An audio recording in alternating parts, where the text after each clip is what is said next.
Okay, तो finally बहुत दिनों से इंतज़ार चल रहा था और डीसी मशीन की हम लोग ये सीरीज़ लेके स्टार्ट करते हैं, एग्ज़ाम पॉइंटर सीरीज़। अभी तक जो भी मैंने लेक्चर सीरीज़ लिए हैं, खासकर अगर एग्ज़ाम पॉइंटर सीरीज़ की बात करूँ, तो हम लोगों ने ऐसे टॉपिक टच करे थे जो एग्ज़ाम पॉइंट ऑफ व्यू से बहुत इंपॉर्टेंट है, लेकिन एग्ज़ाम पॉइंटर सीरीज़ से ही सफिशिएंट है उनको करना। जैसे कि यूटिलाइजेशन मैंने टच करा, बहुत डिटेल में कवर करा मैंने उसको, आपको देखा होगा। बीजेटी हम लोगों ने कवर करा, बेसिक इलेक्ट्रॉनिक्स, ठीक है। अर्थिंग कवर करी, रिन्यूएबल एनर्जी सोर्सेज कवर करे। नाउ अब जो आगे के सब्जेक्ट जो मैं कवर करूंगा वो है हमारे कोर सब्जेक्ट। अभी तक तो ये जो मैंने सब्जेक्ट कवर करे ये थे नॉन कोर सब्जेक्ट, ठीक है। नॉन कोर सब्जेक्ट मैं इसको कह सकता हूँ, क्योंकि ये क्या है, इनमें से पेपर में क्वेश्चंस आते हैं। सिलेक्शन अगर आपका कोर सब्जेक्ट तैयार हैं, मेजर सब्जेक्ट तैयार हैं, तो ये थोड़े मोटे आप कह सकते हो 20 नंबर इनके मान सकते हो आ सकते हैं। 20% से 30% कवर करते हैं एग्जाम में। लेकिन जो मेजर पोर्शन होता है वो होता है आपका मशीन का, पावर सिस्टम का। पावर सिस्टम के अंदर आपकी स्विच गियर भी आ जाती है, तो पावर सिस्टम प्लस एसजीपी कह सकता हूँ, मशीन, ठीक है। बेसिक इलेक्ट्रिकल, ठीक है, बेसिक इलेक्ट्रिकल, ये तीन, और इसके अंदर एक मेजरमेंट और ऐड कर लो, मेजरमेंट, ठीक है। तो ये 3 से 4 सब्जेक्ट जो है ना, ये हमारे कोर सब्जेक्ट के अंतर्गत आते हैं, जिसमें से मेजर पोर्शन पेपर के अंदर आता है। अगर मैं मेजर इनमें भी मेजर बात करूं तो ये तीन इनमें सबसे ज़्यादा इंपॉर्टेंट है: power system, SGP, machine and basic electrical. ये 4 अगर कर लिए तो 60 नंबर हमारे पक्के हो गए, सही है। उसके अलावा अगर हम देखें यूटिलाइजेशन, बेसिक इलेक्ट्रॉनिक्स, ये सब के सब मोटा जोटा मिला के 20 कह सकता हूँ मैं 20% कवर करते हैं, सही। तो ये हमने लगभग कवर कर लिया 20%। नाउ अब आने वाले जितने भी लेक्चर्स होंगे उनके अंदर हम पहले कोर सब्जेक्ट कवर करेंगे। देखो एक बात समझो, एग्जाम पॉइंटर सीरीज ऐसा नहीं है एक दिन चलेगी, ये मतलब काफ़ी टाइम लगेगा इसको कवर करने में। और लेकिन मेरा ये कोशिश रहेगी कि सारे टॉपिक, जितने भी टॉपिक एग्जाम में आते हैं, उन सब की एग्जाम पॉइंटर सीरीज कवर कर दूं, ठीक है। ओके, तो आज का लेक्चर हम लोग स्टार्ट करते हैं, डीसी जनरेटर से स्टार्ट करेंगे, ठीक है। तो भाई यहाँ पे सबसे पहला पॉइंट है, आपको पता होगा जब भी हम बात करते हैं डीसी जनरेटर की, तो दो वाइंडिंग हम लोग यूज़ करते हैं। एक होती है हमारी फील्ड वाइंडिंग, जिसका काम क्या होता है, जिसका काम होता है मेन फ्लक्स बनाना। मेन फ्लक्स जैसे कि नॉर्थ पोल हो गया, साउथ पोल हो गया, इसका मेन फ्लक्स बनाना, ठीक है। तो ये जो फील्ड वाइंडिंग होती है बेसिकली, जो हम लोग डीसी जनरेटर में यूज़ करते हैं, ये डीसी करंट को कैरी करती है। डीसी करंट क्यों? क्योंकि हम चाहते हैं कि जो भी हमारी पोल की पोलैरिटी है वो कांस्टेंट रहे। मतलब अगर आपने कहीं पर नॉर्थ पोल बनाया है, उसको असाइन करा है, तो वो नॉर्थ का नॉर्थ ही रहे, ऐसा ना हो थोड़ी देर बाद वो साउथ बन जाए। तो हम चाहते हैं फिक्स्ड पोलैरिटी, तो इसीलिए हम लोग फील्ड वाइंडिंग में फ्लो करवाते हैं, हमेशा डीसी करंट ही फ्लो कराया जाता है। अब दो तरीके हैं, या तो मैं इसको क्या करूं, इसकी जगह मैं परमानेंट मैग्नेट भी ले सकता हूँ, काम करेगी, बिल्कुल करेगी। इसकी जगह मैं फील्ड वाइंडिंग की जगह, मतलब फील्ड वाइंडिंग में जो डीसी हम चाह रहे हैं, इसको हम सेपरेटली एक्साइट कर सकते हैं, बिल्कुल कर सकते हैं, वाया बैटरी। मैं एक डीसी बैटरी के थ्रू नॉर्थ पोल बना सकता हूँ।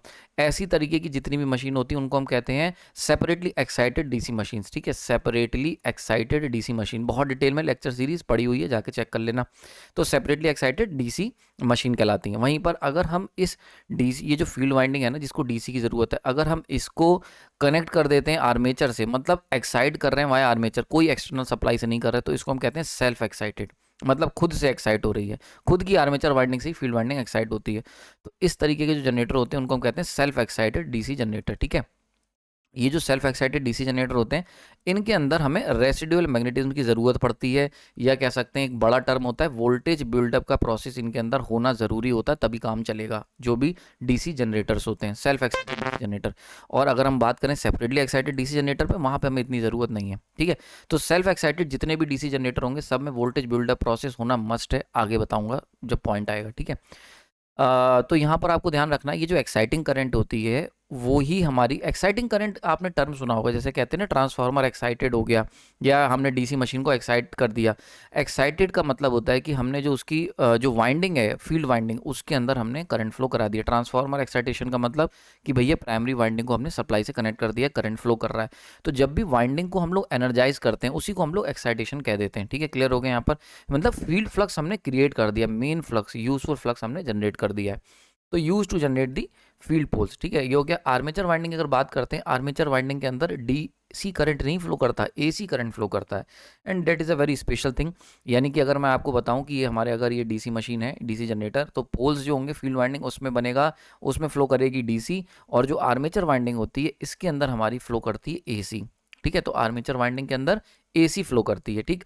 और armature winding connected with supply via commutator. अब ये जो एसी फ्लो करती है, एसी बन रही है। अच्छा, एक चीज़ मैं और यहाँ पर बता दूं, लेक्चर्स मैंने कवर करा हुआ है, फील्ड वाइंडिंग जो होती है इसका हमसे कोई मतलब बाहरी दुनिया से कोई ताल्लुकात नहीं होता, इसका कोई लेना देना नहीं होता। लेकिन आर्मेचर वाइंडिंग वो वाइंडिंग होती है जो डायरेक्टली सप्लाई से जुड़ी होती है।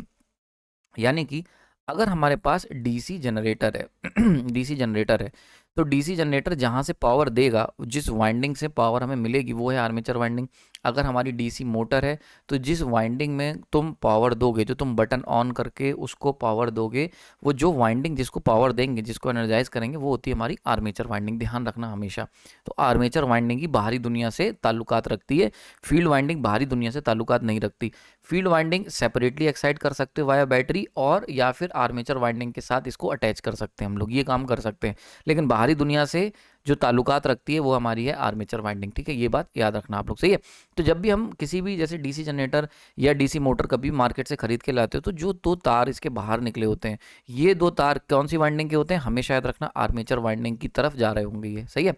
तो अब अगर हम बात करते हैं डीसी जनरेटर की, तो डीसी जनरेटर का काम होता है डीसी सप्लाई प्रोवाइड करना, बट आर्मेचर वाइंडिंग, और वो कैसे करेगा? Via armature winding. लेकिन एक बड़ी इंटरेस्टिंग चीज़, आर्मेचर वाइंडिंग के अंदर तो बन रही है एसी, तो फिर कैसे डीसी सप्लाई हो जाएगी? तो आर्मेचर वाइंडिंग के अंदर बनती है एसी, और उसको बाहर डीसी में कन्वर्ट करने के लिए, फिक्स्ड पोलैरिटी सप्लाई देने के लिए हम यूज़ करते हैं कम्यूटेटर और स्प्लिटरिंग। समझ में आ रही बात है? आगे हम लोग धीरे धीरे समझेंगे, लेक्चर सीरीज में मैंने डिटेल में बताया हुआ है। तो आर्मेचर वाइंडिंग के अंदर बनेगी एसी, कम्यूटेटर के बाद वो एसी कन्वर्ट हो जाती है डीसी में, फिक्स्ड पोलैरिटी में, और हमें आउटपुट में डीसी मिलने लगती है। वही बात यहाँ पर लिखी हुई है, ठीक है। नेक्स्ट यहाँ पर एप्लीकेशन के ऊपर मैंने देखा बहुत सारे क्वेश्चन आए हुए हैं। देखो, हम ये जो हमारी एग्जाम पॉइंटर सीरीज होती है, ये मैं केवल आपको रिवीजन के लिए सजेस्ट करूंगा जब आप रिवाइज कर रहे हो या आपका कोई एग्जाम आने वाला हो, तब आपके लिए ये बेस्ट है। अगर आप पहली बार मशीन सीखने आए हो मेरे पास, तो मैं आपको सजेस्ट करूंगा मेरी डीसी मशीन की बहुत ही बेहतरीन लेक्चर सीरीज है, जो कि फ्री में अवेलेबल है। आप चैनल पे जाके आराम से उसको पढ़ सकते हो, तो वहाँ से पहले आप कवर करें। ये मतलब अगर आप किसी भी एग्जाम की तैयारी कर रहे हो, तो lecture series plus exam pointer series plus YCT, ये अगर तीन आपने मेरी लगा डाली, तो ऐसा कोई क्वेश्चन नहीं होगा, 99% चांसेस होंगे हिट रेट के। कोई क्वेश्चन तो नहीं कह सकता मैं, लेकिन हाँ 90% प्लस चांस होंगे हिट रेट के। समझ में आ रही बात है? तो उसी सिलसिले में ये एग्जाम पॉइंटर सीरीज है।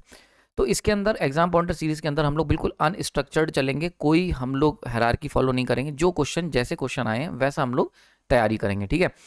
तो नेक्स्ट पॉइंट जो मैंने देखा, नेक्स्ट जो क्वेश्चन मेरा एनकाउंटर हुआ, वो था एप्लीकेशन के ऊपर। बहुत क्वेश्चन थे। तो जैसे डीसी जनरेटर है, तो डीसी जनरेटर डिफरेंट टाइप्स के हो सकते हैं, पूरी फैमिली होती है, सीरीज शंट। तो कहाँ किसको यूज़ करेंगे?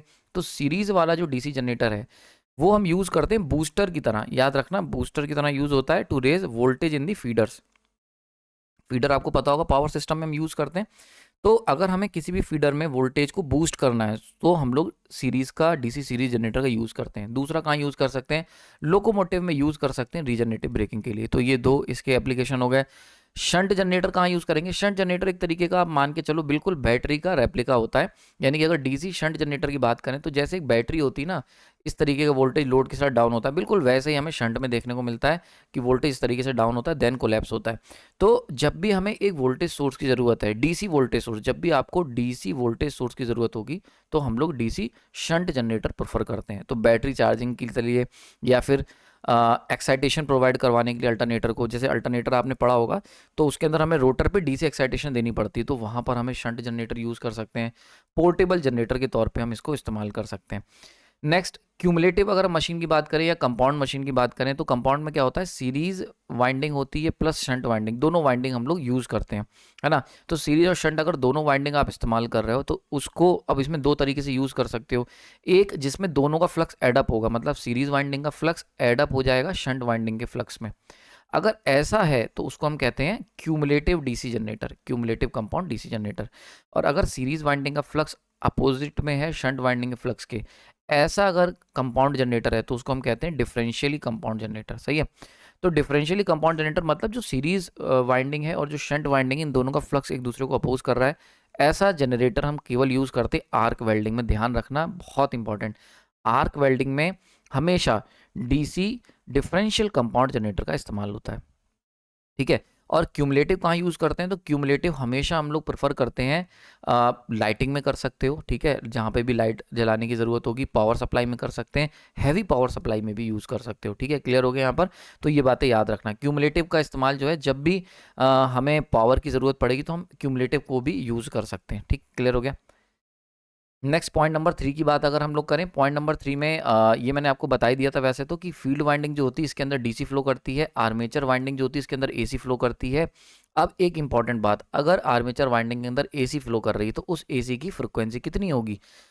तो याद रखना, दुनिया की कोई भी मशीन, उसकी फ्रिक्वेंसी हमेशा, जो फॉर्मूला होता है वो जो अल्टरनेटर में हमने पढ़ा है या 3 फेज इंडक्शन मोटर में पढ़ा है कि N S equal to rotating speed equal to rotative magnetic field की स्पीड 120 एफ बाई पी।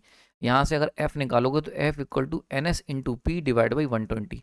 यही फॉर्मूला यूनिवर्सली हर जगह काम करता है, जहाँ पर भी हम कंडक्टर को रोटेट करवा के फ्लक्स कटिंग एक्शन से ईएमएफ जनरेट करते हैं तो वो एसी होगा, ऑब्वियस सी बात है। देखो एक बात याद रखो, नेचर की जो लैंग्वेज है वो एसी है, ध्यान रखना। मैं ऐसा क्यों कह रहा हूँ, कभी भी अगर तुम फ्लक्स कटिंग एक्शन से ईएमएफ इंड्यूस कराओगे तो हमेशा एसी ही ईएमएफ इंड्यूस होगा, यानी कि ईएमएफ इंड्यूस जब भी होगा, चाहे वो डायनेमिक हो चाहे वो स्टैटिक हो, हमेशा एसी होता है। अब अगर हमेशा एसी होगा तो उस एसी की फ्रिक्वेंसी होगी, तो वो हमेशा फ्रिक्वेंसी कितनी होती है, ये होती है F equal to N R, कितनी तेजी से तुमने रोटेट करवा रहे हो, इनटू पोल्स कितने हैं, डिवाइड बाई 120।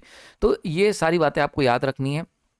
मैंने देखा इसके ऊपर भी मैंने बहुत सारे क्वेश्चंस एनकाउंटर करे हैं और बहुत सारे बच्चे कंफ्यूज हो जाते हैं जब ये क्वेश्चन आता है कि यार डीसी के अंदर एसी फ्रिक्वेंसी क्यों पूछी जा रही है, और वो छोड़ देते हैं। तो ये फॉर्मूला आपको याद रखना है, ठीक है। ओके, नेक्स्ट यहाँ पर अगर हम कंपेयर करते हैं दो डीसी जनरेटर्स को, एक डीसी जनरेटर है जिसकी रेटिंग ज़्यादा है, ठीक है, और एक डीसी जनरेटर है जिसकी रेटिंग जो है वो कम है। तो यहाँ पर कई बार पूछ लिया जाता है कि जिसकी रेटिंग ज़्यादा है उसकी आर्मेचर वाइंडिंग का रेजिस्टेंस कैसा होगा या उसके वायर की थिकनेस कैसी होगी। हमेशा याद रखो, रेटिंग जब भी हम बात करते हैं डीसी जनरेटर की रेटिंग की, so basically we are talking about the current. हमेशा याद रखना, अगर कोई डीसी जनरेटर है जिसकी रेटिंग ज़्यादा है तो उसकी करंट रेटिंग ज़्यादा होगी डेफिनेटली। तो लार्ज रेटिंग अगर डीसी जनरेटर लेने जा रहे हो तो उसकी करंट रेटिंग ज़्यादा होगी। अब करंट अगर तुम्हें ज़्यादा एकुमुलेट करना है तो ऑब्वियस सी बात है रेजिस्टेंस क्या होना चाहिए, कम होना चाहिए। तो वहीं से लॉजिक है कि अगर रेटिंग बढ़ाओगे किसी भी डीसी जनरेटर की तो उसकी करंट रेटिंग बढ़ेगी। करंट रेटिंग को बर्दाश्त करने के लिए रेजिस्टेंस को कम करना पड़ेगा। समझ में आ रही बात है। तो अगर हमारे पास दो डीसी जनरेटर हैं, एक ए जनरेटर है, एक बी है, और अगर हम कहते हैं कि जो रेटिंग है वो बी की ज़्यादा है, मतलब इसकी जो रेटिंग है वो ज़्यादा है कंपेयर टू द ए की रेटिंग की, इसकी जो रेटिंग है वो कम है, तो इसकी रेटिंग कम है तो इसका रेजिस्टेंस क्या होगा, हाई होगा, और इसकी रेटिंग ज़्यादा है तो इसका रेजिस्टेंस कम होगा, यानी कि R B must be less than R A. ध्यान रखना, ये सही है। तो जितनी ज़्यादा रेटिंग होगी उतना कम रेजिस्टेंस आर्मेचर वाइंडिंग का होगा। ऑब्वियस सी बात है, अगर आर्मेचर वाइंडिंग का रेजिस्टेंस बढ़ा दोगे तो लॉसेस बहुत ज़्यादा बढ़ जाएंगे, तो जितनी तो करंट रेटिंग हाई बर्दाश्त ही नहीं कर पाएगा, लॉसेस में निकल जाएगी पावर। तो जब भी हम रेटिंग बढ़ाते हैं तो किसी भी मोटर की या जनरेटर की, तो हमें करंट रेटिंग बढ़ानी पड़ती है। करंट रेटिंग बढ़ाने के लिए उस वायर आर्मेचर वाइंडिंग का जो रेजिस्टेंस होता है उसको कम करना पड़ता है। अब रेजिस्टेंस कैसे कम करोगे, थिक वायर का इस्तेमाल करके, थिक वायर का। तो ये भी पूछ सकता है कि हमारे पास दो जनरेटर हैं ए और बी, एक है हाई रेटिंग का, ये हाई रेटिंग का, ये लो रेटिंग का है, तो किस में आर्मेचर वाइंडिंग थिक वायर की होगी। तो जो हाई रेटिंग का जो जनरेटर है उसका रेजिस्टेंस कम होगा, और रेजिस्टेंस कैसे कम करा जाता है, थिक वायर का आर्मेचर वाइंडिंग लेके। ठीक है, क्लियर हो रहा है। तो ये सारी छोटी छोटी बातें हैं जो आपको याद रखनी होती हैं बिल्कुल अच्छे तरीके से। नेक्स्ट पॉइंट नंबर 5 की बात कर लेते हैं। देखा, वोल्टेज बिल्डअप कंडीशन आ गया। अब देखो, वोल्टेज बिल्डअप की कंडीशन यहाँ पे पूछी गई है, कहाँ जरूरत पड़ती है, बहुत ध्यान से समझ लो, मेरे से एक इंटरव्यू में पूछा गया था। एक्चुअली अगर हम बात करते हैं, थोड़ा मैं गलत बोल गया, एक्चुअली अगर हम लोग बात करते हैं डीसी जनरेटर की, तो डीसी जनरेटर में एक है हमारी फील्ड वाइंडिंग और एक रोटर पे हमने कर रखी है आर्मेचर वाइंडिंग। स्टेटर पे क्या है, फील्ड वाइंडिंग, रोटर पे हमने कर रखी है आर्मेचर वाइंडिंग। अब इन दोनों वाइंडिंग्स को या तो हम सेपरेटली एक्साइट करें, मतलब फील्ड वाइंडिंग को हम क्या करें, यहाँ पे हम इसे दे डीसी एक्साइटेशन बैटरी से। अगर बाहर से इसे एक्साइट कर रहे हो तो ये डीसी जनरेटर कराएगा सेपरेटली एक्साइटेड डीसी जनरेटर, कोई दिक्कत ही नहीं है ना। इसके अंदर हमें बैटरी या एक्सटर्नल मींस की ज़रूरत पड़ेगी। दूसरा, अगर हम क्या करें, ये जो आर्मेचर वाइंडिंग है इसी को इस फील्ड वाइंडिंग के साथ कनेक्ट कर दें, तो ये हम दो तरीके से कर सकते हैं। या तो हम इसको शंट में जोड़ दें आर्मेचर वाइंडिंग को फील्ड वाइंडिंग के साथ, या इन दोनों को हम सीरीज में जोड़ दें। तो यहाँ से पिक्चर अंदर एंट्री होती है सेल्फ एक्साइटेड डीसी जनरेटर की, सेल्फ एक्साइटेड डीसी मशीन्स की, ब्रॉडली कहूँगा मैं डीसी मशीन।